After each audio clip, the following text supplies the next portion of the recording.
Bonjour amis poissons, l'année 2025 va être une année de changement car plusieurs planètes lentes commencent à changer de signe et trois d'entre elles vont vous laisser tranquille une partie de l'année. Saturne et Neptune qui vont quitter votre signe et Pluton qui s'est déjà installé en Verseau et donc qui va être neutre pour vous.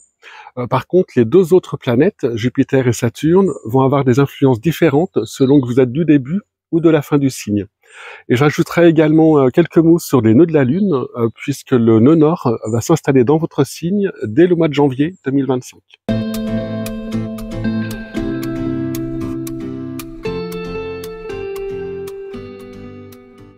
On va commencer par regarder le mouvement des planètes en 2025, et on verra ensuite quelles sont les influences de chacune d'elles.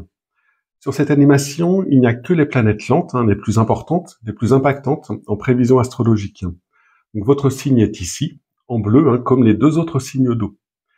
La plus lente d'entre elles, Pluton, est entrée en Verseau et ne va plus revenir en Capricorne, comme il l'a fait en 2024.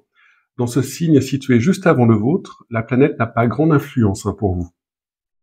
Vient ensuite Neptune, qui commence l'année à la toute fin des Poissons. La planète était dans votre signe depuis 2011 et elle commence à le quitter à partir de cette année. On va voir que cela se fait sur 2 années. Troisième planète lente, Uranus change aussi de signe durant quelques mois. À la toute fin du Taureau, il formait un bon aspect pour une partie d'entre vous. Et en entrant en Gémeaux, il va former un aspect plus tendu, mais aussi bien plus dynamique pour une autre partie des Poissons. Saturne va imiter Neptune. On voit que les planètes sont proches l'une de l'autre. Elles vont d'ailleurs former une conjonction en 2025 et 2026, ce qui est très rare. Ça n'arrive que tous les 36 ans. Alors j'aurai l'occasion d'y revenir. Toujours est-il que, comme pour Neptune, une partie des Poissons sera encore sous son influence en début et en fin d'année. Et enfin Jupiter, qui formait un carré à votre signe, avec les risques d'excès qu'un tel aspect peut indiquer chez cette planète, va se retrouver en trigone à votre signe lorsqu'il va passer dans le signe du Cancer. Et là, vous pourrez profiter sans réserve et sans risque de sa bienveillance. Alors, comme je le disais, Pluton vous laisse tranquille depuis qu'il s'est installé en Verseau. Il n'était pas bien méchant en Capricorne, puisqu'il formait un sextile, un aspect harmonique à votre signe. Vous avez donc pu, à un moment ou à un autre, profiter de ses bons côtés depuis 2008. Alors, je ne vais donc pas m'appesantir sur lui cette année, mais on va quand même regarder le programme de ces prochaines décennies. Alors, il faut observer cette planète sur le long terme, car elle est extrêmement lente, c'est même la plus lente de toutes. Elle fait le tour du zodiaque en 247 ans. Entre 2008 et 2023, elle était donc en Capricorne, et elle a fait des allers-retours entre le Capricorne et le Verseau en 2023 et 2024, et donc elle s'est installée en Verseau en 2024. Elle va y rester jusqu'en 2043. Alors ce signe est juste à côté du vôtre, son influence est donc négligeable. En fait, l'aspect formé est un semi-sextile, un aspect mineur dont on ne se sert pas dans les horoscopes, bien trop généraliste. En 2043, la planète va arriver dans votre signe, et là, ce sera une toute autre histoire, avec pas mal de chamboulements, de remises en question, une crise d'identité pour certains, mais vous voyez que c'est pas tout de suite. Pluton va rester chez vous jusqu'en 2067, mais vous ne serez pas concerné individuellement durant tout le temps qu'il sera en Poisson. Un transit de Pluton dure entre 1 et 3 ans, au moment où il passe sur le Soleil de votre thème astral. Donc ce sera plutôt dans 20 ans, si vous êtes du début du signe, plutôt dans 40 ans, si vous êtes de la fin du signe. Alors Neptune est une planète très lente, comme Pluton et Uranus. Elle fait partie des transsaturniennes. Ce sont les planètes dont l'orbite est située au-delà de celle de Saturne. Neptune fait le tour du zodiaque en 164 ans. Il reste donc 13-14 ans dans chaque signe. Et c'est donc cette année, en 2025, que Neptune change de signe. Enfin, qu'il commence à changer de signe, puisque un peu comme l'entrée de Pluton en Verseau, cela va se faire en 2 temps. On le comprend mieux en observant cette courbe. On y voit le trajet de Neptune en 2025 et 2026. Alors le graphe représente les 5 derniers degrés des Poissons en bas et les 5 premiers degrés du Bélier en haut.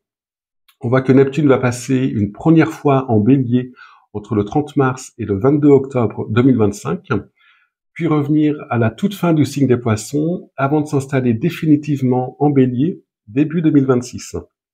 Alors un peu comme pour Pluton en Verseau, Neptune ne sera pas influent pour vous le temps de sa traversée du Bélier, avec là aussi un semi-sextile. Alors attention, on parle bien ici de votre signe astrologique, donc de la position du Soleil dans votre thème astral, qui est en Poisson. Mais la planète va sûrement former d'autres aspects à d'autres éléments de votre thème, comme pour toutes les planètes d'ailleurs, et seule l'étude du thème astral permet une analyse complète. Neptune sera donc influent en début et en fin d'année, donc avant le 30 mars et après le 22 octobre, des parties en jaune, où il sera toujours en conjonction au Soleil des Poissons de la toute fin du signe. Alors comment cela pourrait se traduire ? Dans tous les transits de Neptune, on retrouve certains traits communs. Alors Neptune est une planète dont les valeurs ne correspondent plus vraiment à nos sociétés modernes, en particulier à nos sociétés occidentales.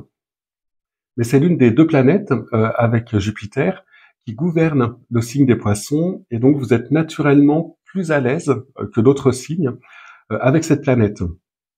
Neptune est une planète qui cherche à dissoudre les frontières entre chaque individu, à défaire les égos, à diluer ou brouiller le mental pour que l'on puisse appréhender le monde directement par notre âme. Alors sans connotation religieuse, j'aurais pu dire par notre cœur. Neptune dissout aussi les frontières entre le monde visible et invisible. Il accroît notre sensibilité aux forces de la nature, de l'univers, mais aussi un sentiment humaniste, ne faire qu'un avec les autres. Cette planète est d'ailleurs associée à l'empathie, l'altérité, l'abnégation, entre autres, l'oubli de soi. Les transits de Neptune durent de 1 à 3 ans, selon les cas. La planète installe un courant de fond, un climat dans nos vies. Alors c'est assez diffus, ça n'arrive pas et ça ne repart pas d'un coup, c'est progressif. Lorsqu'elle forme une conjonction à notre Soleil, comme pour les Poissons de la fin du signe, on devient plus sensible à tout ça. Donc, notre sensibilité augmente, notre compassion aussi. On se sent relié à quelque chose de plus vaste, quelque chose qui nous dépasse. Alors ça peut être aux autres, mais aussi à des forces invisibles. On se sent parfois protégé, comme si quelque chose ou quelqu'un veillait sur nous. Dans certains cas, on peut même devenir un peu mystique durant ce transit. Alors pour certains, ce transit peut être l'occasion de s'ouvrir à une forme de spiritualité. Alors ça peut être simplement de la méditation, du yoga ou des promenades dans la nature en pleine conscience. Pour d'autres, le passage de Neptune en conjonction peut être très inspirant. Si vous exercez une activité artistique, par exemple, on peut aussi ressentir le besoin d'aider les autres, de rejoindre une association caritative. Et dans tous les cas, il est également plus facile d'entendre nos intuitions, d'en prendre conscience. Une partie de nous, plus sensible et ouverte à ces informations qui nous traversent, est particulièrement éveillée à ce moment-là. Mais on se sent aussi plus confus. Nos certitudes sont moins fortes, on peut avoir tendance à vouloir fuir la réalité pour certains. Notre ego est moins solide. On peut se sentir plus vulnérable, on peut devenir plus impressionnable. En fait, dans l'aspect de conjonction, la manière de vivre Neptune varie d'un individu à l'autre, et notamment par rapport à notre capacité à nous oublier au profit de l'autre, ou d'une cause, ou de quoi que ce soit de plus large que notre propre personne. Cette période peut être assez magique, on est plus sensible à la beauté du monde et plus réceptif au côté immatériel du monde, justement. Et pour un Poisson, de par votre essence profonde, les bons aspects de ce transit devraient a priori prévaloir. Alors pour savoir quand vous serez personnellement touché, à l'aide de votre date de naissance, vous pouvez consulter cette courbe. Elle est en accès libre par le lien dans la description. Il y en a une pour chaque planète. Donc elle représente le trajet de Neptune en 2025. Vous avez les mois de l'année en bas. Si vous êtes de la fin du signe, vous pouvez rechercher votre date de naissance à gauche, en bleu. Si vous connaissez la position de votre soleil dans votre thème astral, c'est encore mieux. J'ai indiqué des degrés en noir sur la gauche aussi. Le trajet exact de Neptune est en rouge et la zone de son influence en jaune. La portion qui vous intéresse est située au-dessous de la ligne noire lorsque Neptune est encore chez vous. Au-dessus, c'est le signe du Bélier. Alors si vous êtes né le 18 mars, par exemple, vous serez dans ce transit de Neptune jusqu'à fin mars. En fait, le plus gros sera déjà passé en 2024. Si vous êtes du 20 mars, le transit va être actif presque toute l'année, sauf en juin-juillet, et on devine que cela va continuer un peu en 2026. Alors Uranus fait le tour du zodiaque en 84 ans, donc il reste en moyenne 7 ans par signe, et donc lui aussi change de signe en 2025. Enfin, comme pour les autres, il commence à changer de signe, hein, là aussi ça va se faire en 2 fois. On le voit sur cette courbe qui représente le trajet d'Uranus durant 2 ans, en 2025 et 2026. Donc sont représentés les 10 derniers degrés du Taureau en bas, donc le dernier décan, et les 10 premiers degrés des Gémeaux au-dessus, en rose, donc le premier décan. La planète va passer une première fois dans le signe des Gémeaux le 7 juillet, puis rétrograder, donc reculer, hein, on voit la courbe descendre, et repasser en Taureau le 8 novembre. La planète retournera en Gémeaux le 26 avril 2026 et va s'y installer pour plusieurs années. Alors les Gémeaux sont un signe mutable, comme les Poissons, ce sont des signes qui marquent la fin des saisons.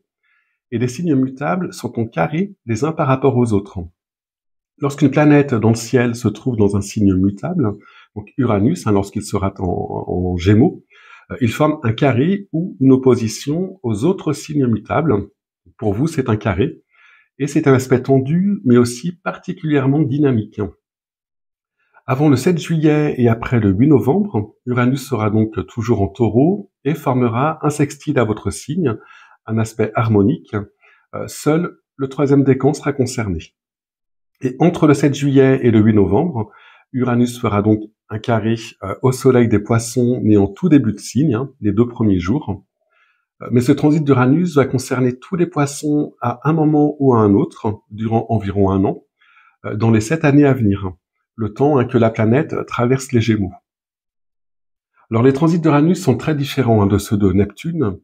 Là, on est sur du tangible, du palpable, même si ça peut être aussi le cas pour Neptune, notamment dans ses aspects tendus.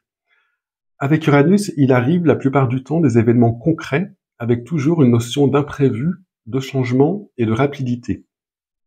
Uranus est une planète très énergique, une planète de feu, qui, lorsqu'elle forme un aspect à notre Soleil, est très stimulante. Elle nous rebooste, elle nous recharge en énergie, elle nous donne un certain courage, voire une certaine audace. C'est une planète révolutionnaire qui s'en fiche complètement des conventions, des codes, du qu'en dira-t-on. On surprend parfois notre entourage en révélant une part de notre personnalité qu'ils ne connaissaient pas, mais on se surprend aussi soi-même. Alors, elle a un aspect rebelle, comme ça, elle procure un besoin de liberté, d'indépendance. Lorsqu'on est touché par cette planète, on a plus de mal avec les obligations, avec les contraintes. On a souvent envie de prendre le large, de faire autre chose, voire de tout plaquer et de tout recommencer.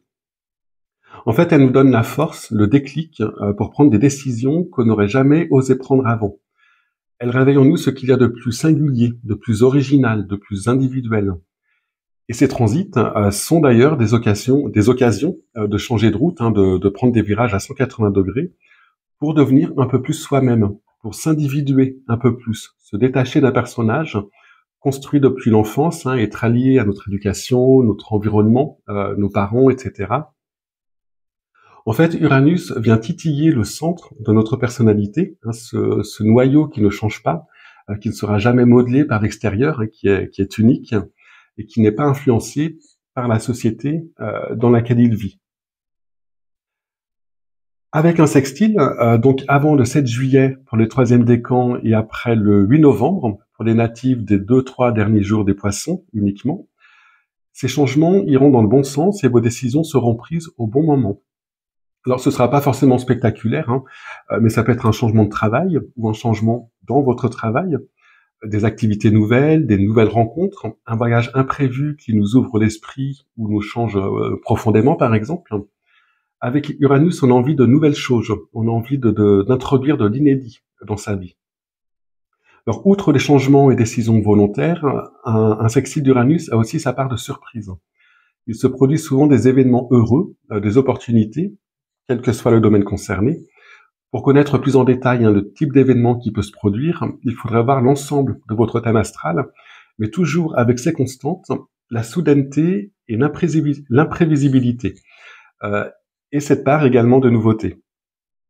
Alors pour les natifs du début du signe, le carré qu'Uranus formera à votre Soleil concernera uniquement les natifs des 2 premiers jours des Poissons en 2025.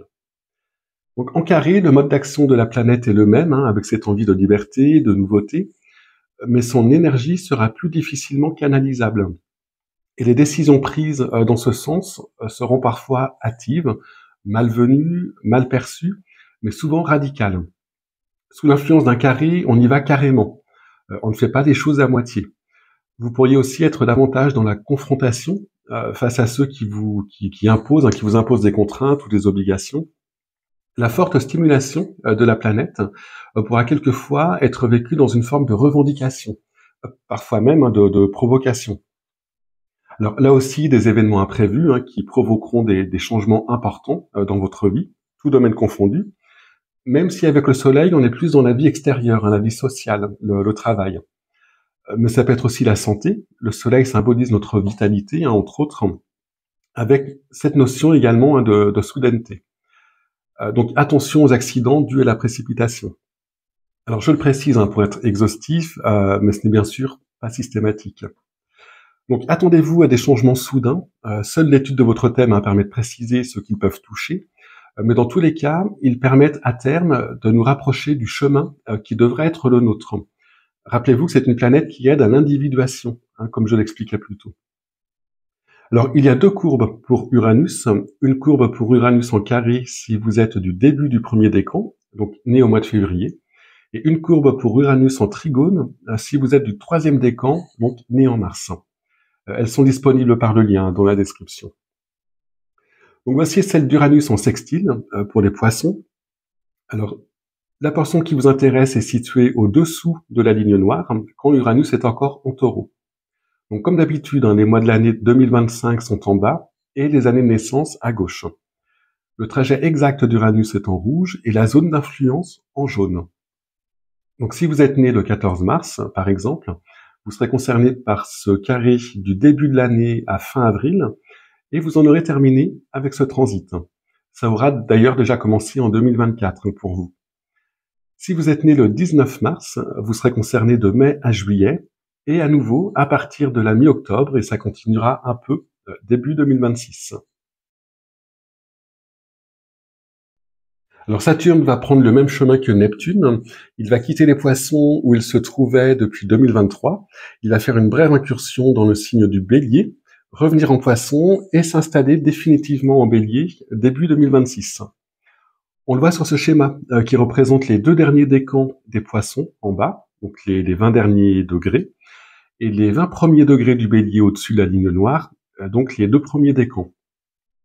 Donc la planète va passer en Bélier entre le 25 mars et le 1er septembre, et retourner en Bélier pour quelques années à compter du 14 février 2026.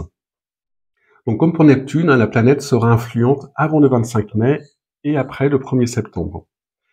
Mais il faut savoir que Saturne et Jupiter sont bien plus rapides que les 3 planètes précédentes, les transsaturniennes. Jupiter reste 1 an dans chaque signe, Saturne 2 ans et demi, et donc ces 2 planètes se colorent du signe traversé, mais il n'y a pas de phénomène d'adaptation ou d'habituation, je ne sais pas si on peut le dire, qui existe avec les 3 planètes transsaturniennes qu'on a vues avant. Donc l'ensemble du signe est sous influence de la planète durant toutes ces traversées du signe, et c'est également le cas pour les signes en aspect. Mais cette influence saturnienne sera plus forte quand Saturne formera un aspect serré à votre soleil natal. Pour les natifs de la seconde moitié du signe des Poissons, ce sera une conjonction donc avant le 25 mai et après le 1er septembre. Alors, la façon de vivre l'aspect est très différente selon les individus.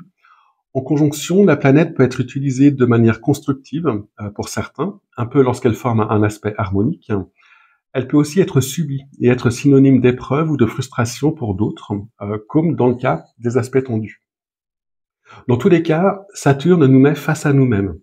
Il exige de nous considérer avec honnêteté, sans faux semblant, et d'assumer nos responsabilités. Il nous pousse à grandir, à mûrir, il nous verticalise. Alors cette planète n'est pas très appréciée en général, mais sans elle, nous serions des êtres mous, sans consistance, sans structure interne. Elle a une forte valeur évolutive, hein, surtout dans ses aspects les plus tendus, un peu comme Pluton, mais en version bien plus light. Hein. Les choses ne s'écroulent pas, elle ne remet pas tout en cause. C'est pas un gros ménage, hein, comme le fait parfois Pluton. Lorsqu'il passe sur notre Soleil, et cela arrive une fois tous les 30 ans, c'est le temps que met Saturne, hein, pour faire le tour du zodiaque, nous entrons dans une profonde réflexion sur nous-mêmes, hein, sur le sens de la vie, sur les décisions que nous avons prises. Cette période d'introversion se produit spontanément pour certains. On ressent le besoin de se replier un peu, de faire le point, de s'auto-évaluer. Pour d'autres, cela peut être provoqué par un événement extérieur, ça peut être une défaite, une épreuve, hein, quel que soit le domaine. Alors ce transit représente aussi un moment de forte croissance personnelle, où on grandit intérieurement, on mûrit. Et cela peut coïncider avec un gain de responsabilité, que ce soit dans son travail ou dans sa vie personnelle. Une conjonction de Saturne correspond parfois à la naissance d'un enfant, qui nous propulse, hein, dans une vie d'adulte responsable, à l'obligation de s'occuper d'un parent ou d'un proche malade, hein, ou dépendant. Mais elle peut aussi être synonyme d'accès à un poste à responsabilité dans sa vie professionnelle, ou tout simplement un surcroît de travail. Dans tous les cas, il y a un effort à fournir, il faut faire face, et cela permet de s'élever, de gagner en maturité, et parfois aussi en sagesse. Alors durant ces transits, on peut avoir une impression de lenteur, hein, les choses peuvent sembler plus laborieuses, parfois plus difficiles, hein, mais ce qui est construit, ce qui est mis en place durant une conjonction de Saturne, aura des bases solides, ce sera pérenne, et les efforts seront récompensés plus tard. Alors comme pour les autres planètes, hein, vous pourrez retrouver la courbe de Saturne par le lien dans la description. Alors dernière planète lente, Jupiter est en Gémeaux depuis le mois de mai 2024, et donc dans ce signe mutable, hein, comme le vôtre, il forme un carré à votre signe. Par contre, le 9 juin, Jupiter va passer en Cancer, et dans ce signe d'eau, comme le vôtre, c'est un trigone que la planète va former pour vous, un aspect harmonique. Sur cette courbe qui représente le trajet de Jupiter en 2025, vous avez tout le signe des Gémeaux en bas et tout le signe du Cancer au-dessus. Chaque décan est séparé par une ligne horizontale. On voit que la planète va encore concerner par un carré, lorsqu'elle sera encore en Gémeaux, les deuxième et troisième décans des Poissons, puis par un trigone après le 9 juin, lorsqu'elle sera en Cancer, les premiers et deuxième décans des Poissons, ainsi qu'une partie du troisième décan. Alors Jupiter fait le tour du zodiaque en 12 ans, et reste donc environ 1 an par signe. Quand il s'installe dans un signe, donc durant une année, le monde est incité à assimiler plus profondément les valeurs du signe, sa signification, un peu comme une nouvelle impulsion donnée tous les ans avec un type d'énergie différent. Sur un plan individuel, son influence sera légèrement différente pour vous avant ou après le 9 juin, mais son mode d'action reste le même, hein, avec quelques nuances. Alors, justement, quel est le mode d'action de Jupiter ? Jupiter fait loupe sur les éléments du thème astral où il passe. Il amplifie, il met en lumière, et cela va très bien avec les caractéristiques du Soleil, hein, qui ne demandent qu'à briller. C'est le cas pour la conjonction, quand Jupiter passe sur notre Soleil, mais aussi, dans une moindre mesure quand même, pour les trigones. Donc après le 9 juin, Jupiter va faire rayonner votre Soleil un peu plus fort, il va augmenter votre vitalité et toutes vos énergies solaires, il va attiser votre feu intérieur. C'est donc une période où vous serez plus optimiste, où vous aurez envie de mordre la vie à pleines dents, vous aurez plus d'entrain, plus d'envie, vous ressentirez le besoin de voir du monde, hein, d'être plus actif socialement, de participer au monde. Donc on est de bonne humeur, on dégage une bonne énergie qui attire les autres. Ces transits de Jupiter indiquent souvent des rencontres intéressantes, enrichissantes, amicales, parfois amoureuses, hein, notamment pour les femmes, car le Soleil symbolise entre autres la figure masculine dans un thème astral. Et comme en écho à ce qui se passe en nous, les événements nous sont plus souvent favorables. Il y a un facteur chance, hein, à ne pas négliger durant ces périodes. Alors si vous avez une faveur à demander, une augmentation, une promotion, si vous devez vous mettre en avant, vous vendre, ou même si vous devez déclarer votre flamme, cette conjonction de Jupiter est un moment tout à fait judicieux. Vous mettez tous les atouts de votre côté. C'est aussi le bon moment pour lancer une entreprise ou tout autre projet. Jupiter aide au développement des choses, hein, à leur essor. Alors, avant le 9 juin, une partie d'entre vous sera encore sous l'influence d'un carré de Jupiter. Donc, si vous êtes du deuxième ou troisième décan, le carré est considéré comme un aspect tendu, un aspect dissonant, et c'est vrai. Mais lorsque les deux planètes ont tellement de valeurs communes, comme c'est le cas entre Jupiter et le Soleil, il y a un terrain d'entente. On peut quand même tirer parti de cet aspect et faire de ce transit une période positive. Il suffit d'en être conscient, d'être averti, et l'astrologie, hein, justement, sert en partie à ça. Alors, il faut garder en tête que les carrés ou oppositions de Jupiter à notre Soleil présentent les mêmes caractéristiques, hein, que les aspects harmoniques que je viens de décrire, mais avec un risque d'excès qui peut nous jouer des tours.